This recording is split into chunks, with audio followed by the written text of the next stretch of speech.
आफ्नो सिस्टमको DNS change गरेर युट्युब, फेसबुक, इन्स्टाग्राम जस्तो एप्लिकेसन चलाउनको लागि यो भिडियो अन्तिमसम्म हेर्नुहोला। सुरुमा तपाईँ जान पर्नुहुन्छ तपाईँको सिस्टमको सेटिङमा क्लिक गर्नुहोस् र यहाँ नेटवर्क एन्ड इन्टरनेटमा क्लिक गर्नुहोस्। त्यसपछि क्लिक गर्नुहोस् वाइफाई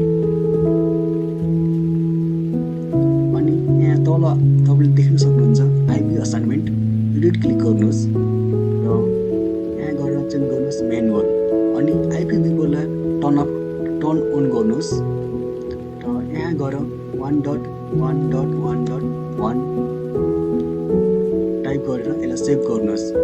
अब तपाईँको सिस्टममा कुनै पनि एप्लिकेसन जस्तै युट्युब, फेसबुक र वाट्सएप जस्ता प्लेटफर्महरू मजाले चल्नेछ। So thank you for watching till the end and यदि भिडियो मन पर्यो भने भिडियोलाई लाइक, सेयर अनि च्यानललाई सब्सक्राइब गर्नुहोला।